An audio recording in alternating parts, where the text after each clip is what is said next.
નમસ્તે વિદ્યાર્થી મિત્રો, ધોરણ 12 ગણિત પ્રકરણ 7 સંકલન. મિત્રો, સંકલન પ્રકરણ આપણા માટે આમ નવું છે, પરંતુ એનો થોડા ઘણા અંશે ઉપયોગ તમે ફિઝિક્સમાં કરી ચૂક્યા હશો, બરાબર. પરંતુ ખરા અર્થમાં સંકલનની શરૂઆત આપણી અહીંયા થાય છે. સંકલન પ્રકરણનું ધોરણ 12ની અંદર પ્રકરણ 7 જે ખૂબ જ લાંબુ છે, પ્રકરણ 8 પણ સંકલન આધારિત છે અને પ્રકરણ 9માં પણ સંકલનનો ઉપયોગ થાય છે. એનો મતલબ કે 3 પ્રકરણો અહીંયા છે કે જેમાં સંકલન જરૂરી છે. ઉચ્ચ અભ્યાસ માટે જશો તો ત્યાં પણ દરેક જગ્યાએ સંકલન ખૂબ જ જરૂરી થશે, બરાબર છે. એટલે જેવી રીતે વિકલનની ખૂબ અગત્યતા છે, એવી જ રીતે સંકલનની પણ ખૂબ જ અગત્યતા છે ઉચ્ચ અભ્યાસ માટે. તો મિત્રો, આ પ્રકરણને ખૂબ જ વ્યવસ્થિત રીતે સમજવાનો પ્રયત્ન કરજો. જેટલી તમે પ્રેક્ટિસ વધારે કરશો એટલું જ તમને આ પ્રકરણની અંદર સમજવામાં ખૂબ જ સરળતા રહેશે. જો તમે આ ચેપ્ટરની પ્રેક્ટિસ નહીં કરો તો મિત્રો, આની અંદર દાખલાઓની એટલી બધી રીતો હોય છે કે એના કારણે રકમ ઉપરથી તમે નક્કી જ નહીં કરી શકો કે કઈ રીત પ્રમાણે આપણે દાખલો ગણવાનો છે. એટલે જેટલી પ્રેક્ટિસ તમારી વધારે હશે એટલા જ પ્રમાણમાં તમે સરળતાથી રીતને નક્કી કરી શકશો. ક્લિયર? તો હવે સૌથી પહેલા સંકલન એ શું છે? તો મિત્રો, વિકલન તમે જાણો છો, એ વિકલનની ઉલટી પ્રોસેસ આપણે વિચારીએ. ધારો કે સામાન્ય રીતે એમ કહું કે x² છે, તો x² નું વિકલન શું થાય? તો x² નું વિકલન થાય છે 2x, બરાબર. હવે x² નું વિકલન 2x થાય છે એવું આપણને ખબર છે. અહીંયા નોંધું છું કે x² નું વિકલન થાય છે 2x. તો અહીંથી આ દિશામાં આપણે વિચારીએ છીએ તો વિકલન છે, અહીંથી આ દિશામાં આવીએ છીએ તો એ શું થઈ જશે? સંકલન. એનો મતલબ કે x² નું વિકલન કરીએ છીએ તો 2x થાય છે. તો 2x માટે જવાબ x² મળતો હોય, 2x માટે જવાબ x² મળતો હોય તો એ શું થશે? 2x નું પ્રતિવિકલિત, વિકલનની ઉલટી પ્રક્રિયા એટલે કે પ્રતિવિકલિત, અને એ જ પ્રતિવિકલિતને આપણે સંકલન તરીકે પણ ઓળખીએ છીએ. ક્લિયર? આનો મતલબ એવો થયો કે f નું વિકલન f' મળે છે, તો આ જ f' નું સંકલન કરીએ તો એ આપણને શું મળે છે? f મળે છે. તો મિત્રો, સંકલન જ જે છે જેનું બીજું નામ છે પ્રતિવિકલિત અથવા પ્રતિવિકલન. ઓકે, તો પ્રતિવિકલનનું બીજું નામ શું થશે? સંકલન થશે. તો હવે આપણે અહીંયા સમજવાનો પ્રયત્ન કરીએ કે કોઈ વિધેય f આપેલું છે, એ કોઈ અંતરાલ I પર વિકલનીય છે, એટલે કે f નું વિકલન f' મળે છે. આનાથી ઉલટું, જો f' આપેલ હોય તો શું f મેળવી શકાય? અહીંયા જે વાત કરી ને કે f' ઉપરથી f મેળવીએ તો એ શું કહેવાય? પ્રતિવિકલિત. તો કે f' આપેલું હોય તો શું f મેળવી શકાય? હા, તો કે મેળવી શકાય. કઈ રીતે મેળવીશું? તો કે પ્રતિવિકલિતની રીતે, સંકલનની રીતે આપણે મેળવી શકીશું. તો હવે અહીંયા જુઓ, તો આનો જવાબ છે હા. આપણે અહીંયા ઉલ્લેખ કરવો હોય તો કરી દઈએ, મેળવી શકાય. પ્રશ્નાર્થ છે તો કે હા. હવે જુઓ શું થાય છે. આપેલ વિધેય એ કયા વિધેયનું વિકલિત હશે? સમજી લો. ધારો કે આપેલ વિધેય એટલે 2x વિચારી લઈએ. એ કોનું વિકલિત છે? તો કે x² નું વિકલિત છે. તે શોધવાની ક્રિયાને પ્રતિવિકલનની ક્રિયા કહે છે. એટલે કે તમને આ પદ આપ્યું છે, એ ખરેખર કોનું વિકલન છે?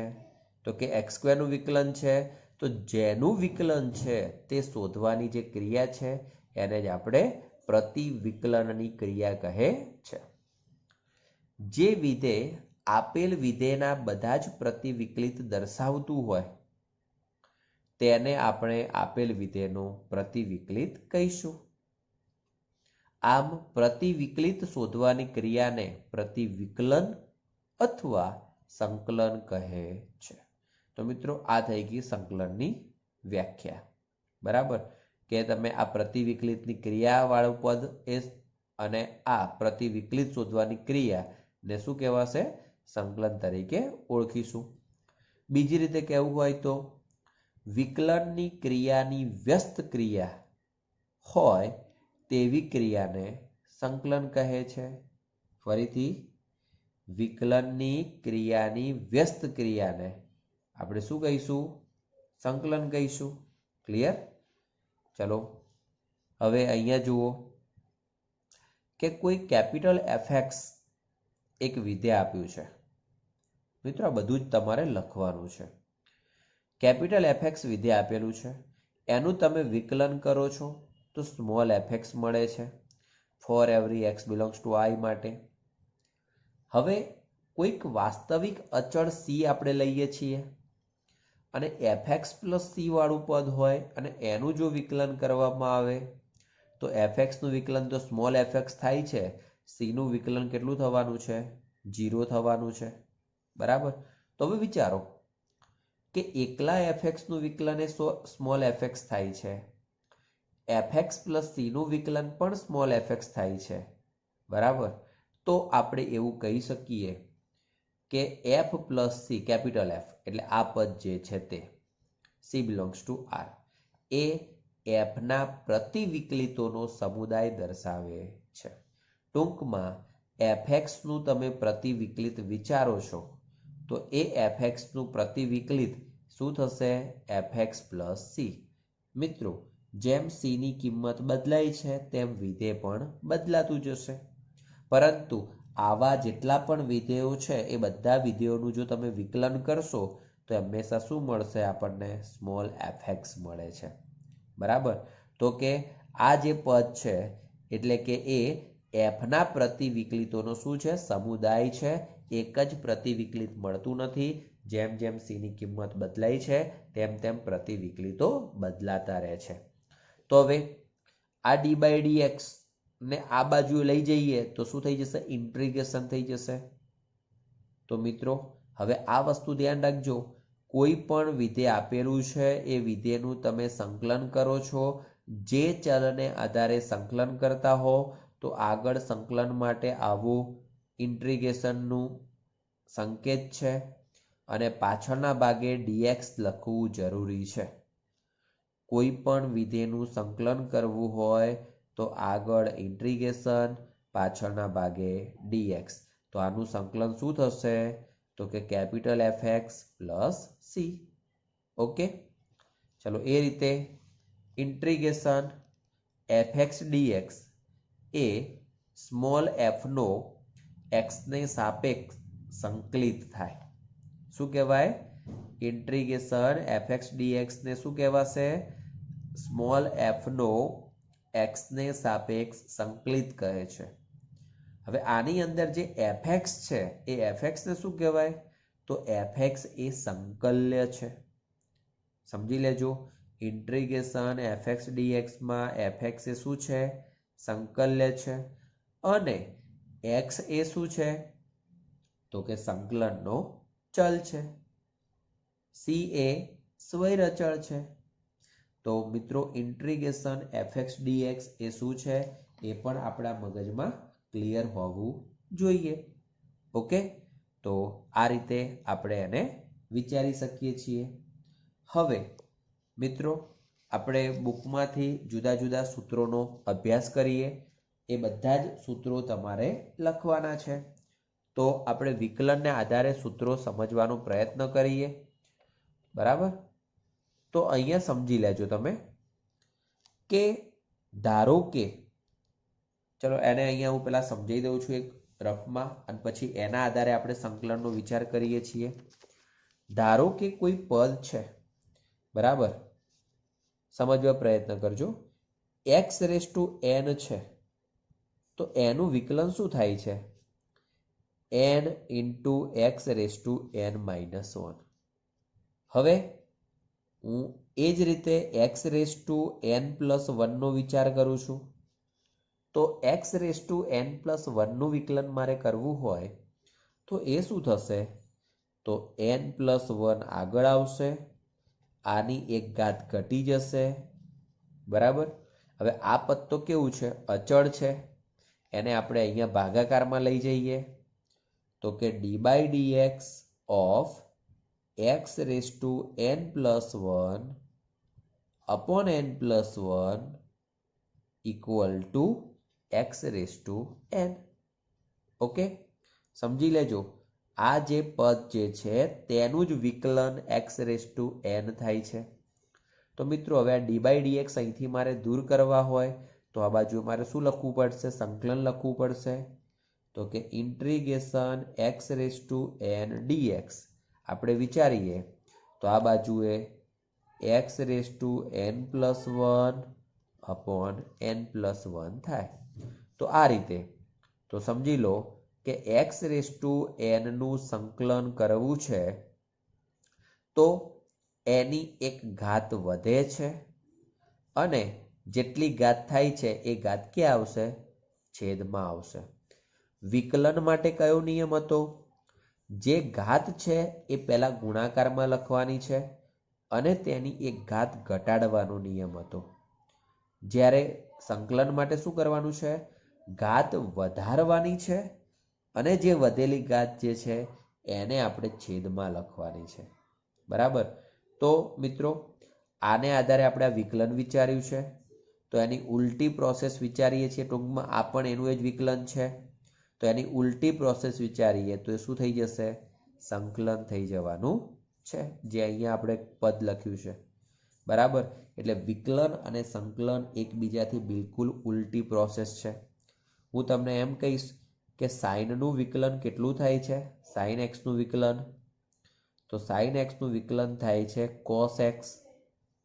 તો મિત્રો હવે આ d/dx અહીંથી દૂર કરીશું તો આ બાજુ શું થઈ જશે? તો આ રીતે કે sin x equal to integration cos x dx, એટલે કે કોસનું સંકલન કરીએ તો એ આપણને શું મળશે? સાઇન. તો મિત્રો જેનું વિકલન સામેનું પદ થતું હતું તો એ સામેના પદનું હવે સંકલન કરીએ છીએ તો એ પહેલું પદ થઈ જશે, બરાબર. તો આવી રીતે વિકલનના જેટલા સૂત્રો આપણે શીખ્યા છીએ એના આધારે આપણે સંકલનના સૂત્રોને સમજવાના છે, યાદ રાખવાના છે. જો મિત્રો અહીંયા વિકલનનું સૂત્ર આપ્યું છે ને એના આધારે સંકલનનું સૂત્ર આપ્યું છે તો હું તમને એમ જ કહીશ કે હવે વિકલનના સૂત્રો ઠીક છે કે સમજવા પૂરતા બરાબર છે, બાકી આપણે સંકલનના સૂત્રોને જ યાદ રાખવાનો પ્રયત્ન કરીશું. પરીક્ષા માટે પણ તમારે આ સૂત્રોને એકદમ વ્યવસ્થિત રીતે યાદ કરવા પડશે. જો તમે યાદ નહીં કરો તો વિકલનના સૂત્રો સંકલનમાં અને સંકલનના સૂત્રો વિકલનમાં મિક્સ થઈ જવાનો ચાન્સીસ સૌથી વધારે રહેશે, બરાબર છે. તો એટલા માટે તો ચલો સૌથી પહેલું સૂત્ર છે x⁴n નું સંકલન, જે આપણે શીખી ગયા x⁴n+1 upon n+1. હવે મિત્રો આપણે આગળ જે શીખ્યા છીએ કે સંકલનની અંદર દરેક વખતે આપણે +c લખવા પડશે. કોઈ પણ જગ્યાએ કોઈ પણ પદનું સંકલન કરતા હોઈએ તો હંમેશા +c લખવા જરૂરી છે. ક્લિયર? કારણ કે આખા +c સાથેનું તમે વિકલન કરશો તો એ જ વિકલન તમને x⁴n મળે છે. તો ભૂલતા નહીં, હવે જ્યારે પણ સંકલન કરવાનું થાય ત્યારે પાછળ +c ભૂલ્યા વગર લખી દેવાના. ચલો હવે 1 નું હવે વિચારીએ કે x નું વિકલન 1 થાય છે તો 1 નું સંકલન શું થવાનું? x થવાનું. તો ઇન્ટિગ્રેશન કશું જ દેખાતું નથી એટલે અંદર આપણે 1 વિચારી લેવાના. 1 dx equal two x + c. ચલો હવે સાઈડનું વિકલન cos થાય છે તો કોસનું સંકલન શું થશે? Sine plus C. બરાબર. ચલો એ જ રીતે એના પછી આપણે વિચારીએ તો અહીંયા જુઓ, એટલે જુઓ મિત્રો, વિકલનના સૂત્રો લખવાની જરૂર નથી, તમે ડાયરેક્ટ સંકલનના સૂત્રો લખી શકો છો, કારણ કે વિકલનના સૂત્રો તમને યાદ જ હશે, તો એ પ્રમાણે સીધા જ સંકલનના સૂત્રો તમારે લખવાના થાય. હવે જુઓ, કોસનું વિકલન આમ આપણે માઇનસ સાઇન લખીએ છીએ. કોસનું વિકલન કેટલું લખીએ છીએ? માઇનસ સાઇન લખીએ છીએ, પરંતુ એ માઇનસ આપણે કોસની જોડે ગુણી દઈએ તો કે માઇનસ કોસનું વિકલન કેટલું થવાનું? સાઇન થવાનું છે. તો હવે સાઇનનું સંકલન શું થશે? કોસ થશે. તો કે integration sine x dx equal to minus cos x plus c. ચલો ટેનનું વિકલન સેક્સ સ્ક્વેર થાય છે, તો સેક્સ સ્ક્વેરનું સંકલન શું થાય? Ten x plus C. એવી રીતે કોટનું વિકલન માઇનસ કોસેક સ્ક્વેર થાય છે, તો માઇનસ કોટનું વિકલન એકલું કોસેક સ્ક્વેર. તો આપણે કોસેક સ્ક્વેરનું સંકલન કરીએ છીએ તો minus cot x plus c. ચલો સેકનું વિકલન થાય છે sec x into tan x, તો સેક એક્સ ઇન્ટુ ટેન એક્સનું સંકલન થશે સેક એક્સ પ્લસ સી. ચલો કોસેકનું વિકલન માઇનસ કોસેક ઇન્ટુ કોટ થાય છે, માઇનસ અહીંયા ગુણી દઈએ તો કે માઇનસ કોસેકનું વિકલન કોસેક ઇન્ટુ કોટ બનશે. બરાબર. તો કોસેક ઇન્ટુ કોટનું સંકલન શું થાય? માઇનસ કોસેક થવાનું છે. ચલો સાઇન ઇનવર્સ એક્સ છે, તો સાઇન ઇનવર્સ એક્સનું વિકલન 1/√1 minus x square mod x less than 1, આ એની શરત છે. બરાબર. તો આ જે પદ છે √1/√1 માઇનસ એક્સ સ્ક્વેરનું સંકલન કરીએ તો એ શું થશે? Sine inverse x plus c. ચલો કોસ ઇનવર્સ માટેનું વિકલન અહીંયા માઇનસ આવે, પરંતુ માઇનસ કોસ ઇનવર્સની જોડે રાખીએ છીએ તો આ જગ્યાએ પ્લસ કહેવાય. તો આના આ જ પદનું સંકલન જોઈ લેજો, બંને પદો એકના એક છે, કાં તો sine inverse x plus C લખાય અથવા minus cos inverse x plus C લખી શકાય. ચલો ટેન ઇનવર્સનું વિકલન થાય છે 1/1 સ્ક્વેર 1 + x સ્ક્વેર. તો હવે આનું સંકલન એટલે કે integration 1/1 + x square dx equal two tan inverse x plus c. ચલો એ જ રીતે કોટ ઇનવર્સનું વિકલન થાય છે -1/1 + x સ્ક્વેર. ઓકે, તો એ માઇનસને આપણે અહીંયા લખી દઈએ છીએ, તો આનું સંકલન લખવું છે તો માઇનસ કોટ ઇનવર્સ એક્સ પ્લસ સી. ચલો સેક ઇનવર્સ એક્સ છે, તો એનું વિકલન થાય છે 1/mod x ઇન્ટુ √x² - 1. તો હવે આનું સંકલન થશે સેક ઇનવર્સ એક્સ પ્લસ સી. ચલો કોસેક ઇનવર્સનું વિકલન થાય છે એનું એ જ પદ, પરંતુ ફક્ત શું આવે છે? માઇનસ. તો આપણે માઇનસ કોસેક ઇનવર્સ જોડે રાખીએ તો આ પદનું સંકલન માઇનસ કોસેક. તો જુઓ આ બંને પદો સરખા છે. સેક ઇનવર્સ લખો છો તો પ્લસ લખવાના છે સેક ઇનવર્સ એક્સ પ્લસ સી, પરંતુ કોસેક ઇનવર્સ લખો છો તો minus cosec inverse x plus C લખવાના છે. બરાબર. e⁻x નું વિકલન e⁻x થાય છે, તો એનો મતલબ કે e⁻x નું સંકલન પણ e⁻x પ્લસ સી થશે. હવે log mod x નું વિકલન 1/x છે, તો 1/x નું સંકલન log mod x plus c.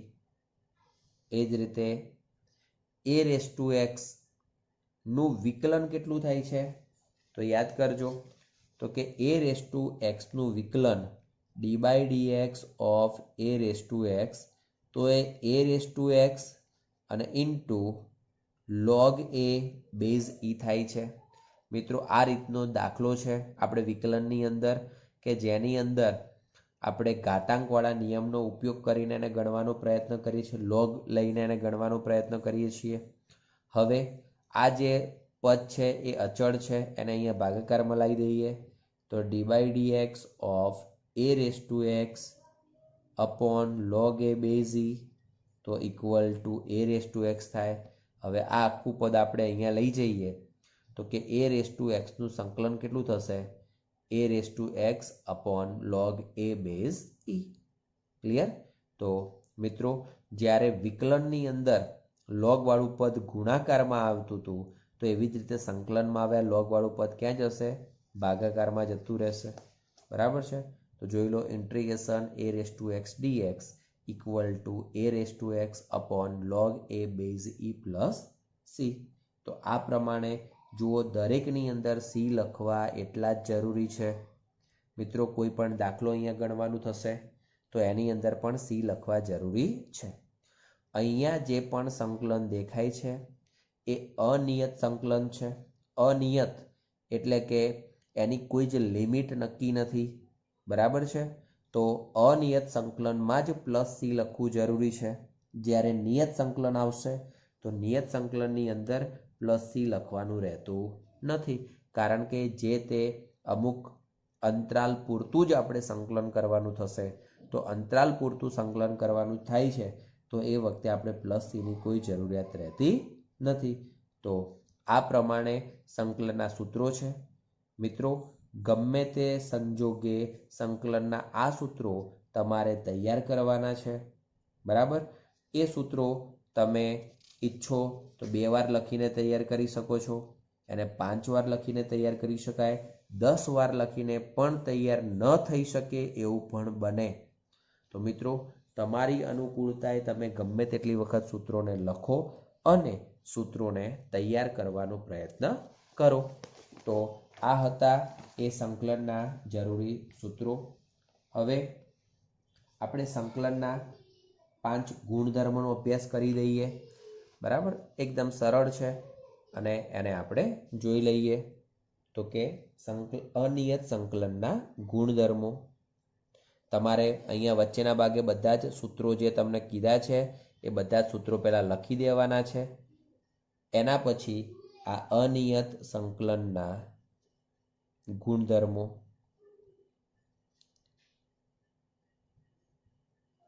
ચલો પહેલો ગુણધર્મ છે, બરાબર, કે d by dx of integration small fx dx equal to fx. વિકલન અને સંકલન સાથે ભેગું થાય છે તો એ બંને એકબીજાની વ્યસ્ત ક્રિયા છે, તો સ્વાભાવિક છે દૂર થઈ જશે અને જવાબ આપણને શું મળશે? એકલો fx મળશે. બરાબર? તો આ રીતે. પરંતુ આપણે c જુઓ, અહીંયા વિકલન બાર છે. તમે સૌથી પહેલા એકલા fx નું સંકલન કરો છો તો એ સંકલનમાં પ્લસ c આવવાના, પણ એની બહાર જો વિકલન ફરી કરવામાં આવે છે તો c નું વિકલન 0 થઈ જશે અને એ fx થશે. પરંતુ જો આ રીતની ક્રિયા હોય, integration of d by dx fx dx, તો પહેલા તમે વિકલન કરવાના છો અને પછી સંકલન કરવાના છો, તો એ પદનો જવાબ થશે fx પ્લસ c. બરાબર? બંનેમાં ફરક જોઈ લેજો.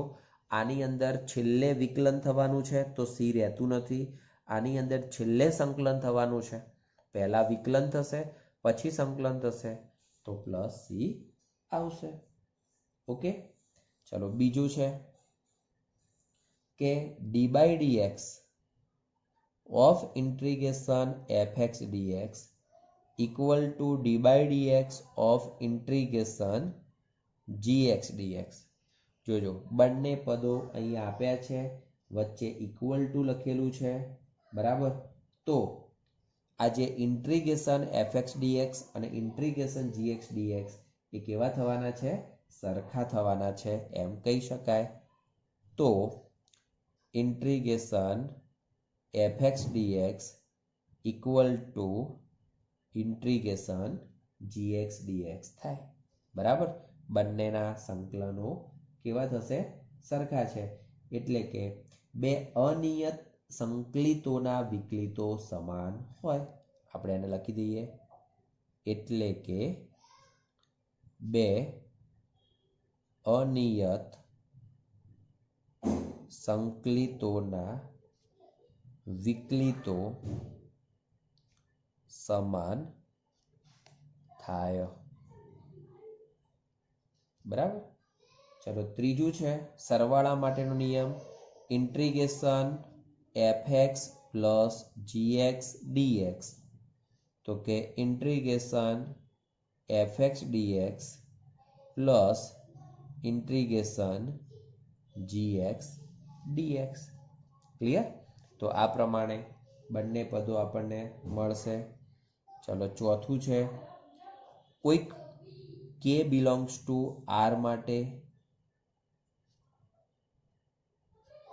Integration k into fx dx.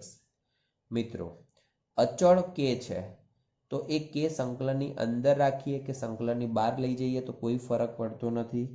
તો k into integration fx dx. બરાબર. હવે આ જ રીતે આપણે એનું વ્યાપક પદને પણ વિચારવું હોય તો વિચારી શકીએ છીએ. જે આપણા માટે પાંચમો નિયમ છે, integration of k1 f1x plus k2 f2x plus up to kn fnx dx. આ રીતનું પદ છે તો બધા માટે આપણે શું લખી શકીએ? k1 ઇન્ટિગ્રેશન f1x dx, બીજું પદ છે k2 ઇન્ટિગ્રેશન f2x dx અને અપ ટુ છેલ્લું પદ છે kn ઇન્ટિગ્રેશન fnx dx. તો આ પ્રમાણે આપણે એમનું સંકલન વિચારી શકીએ છીએ. ક્લિયર? તો આ એના 5 અનિયત સંકલનના ગુણધર્મો છે. તો મિત્રો આ ગુણધર્મોને પણ તમે તૈયાર કરી રાખજો. બરાબર. આમ તો એકદમ સરળ જ છે, કોઈ ફરક નથી. ખાલી પહેલો ગુણધર્મ જે છે એ જ ખાસ સમજવાનો છે કે ક્યારે એકલું fx થાય છે અને ક્યારે fx પ્લસ c થાય છે એ વસ્તુ. બાકી બીજા બધામાં કોઈ ખાસ ફરક નથી. બરાબર, તરત સમજી શકે એ રીતના છે. તો મિત્રો આશા રાખું છું કે આજના વિડીયોમાં જે સંકલન વિશે તમે અહીંયા સમજેલા છો એ વ્યવસ્થિત તૈયાર કરી દેશો અને બધા જ સૂત્રો એકદમ વ્યવસ્થિત રીતે તૈયાર કરશો. Thank you. જય હિન્દ.